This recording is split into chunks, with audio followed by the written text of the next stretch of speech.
Ciao, sono Samuel di Dove si va. Oggi ci troviamo nel centro storico di Verona e alle mie spalle il sito funerario delle Arche Scaligere.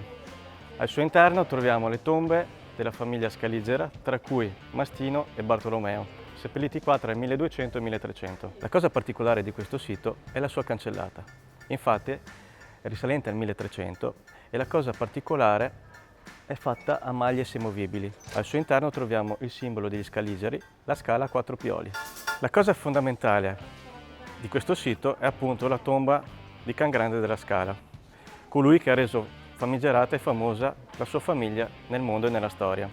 E la troviamo sopra la porta della chiesa di Santa Maria Antica.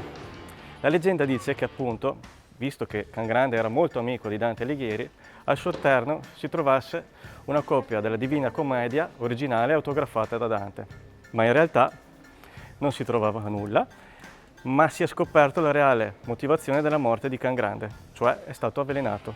E da questo luogo straordinario che sono le Arche Scaligere, diamo la parola nella prossima puntata a Margherita, che vi parlerà di un luogo straordinario e una piazza qua a fianco.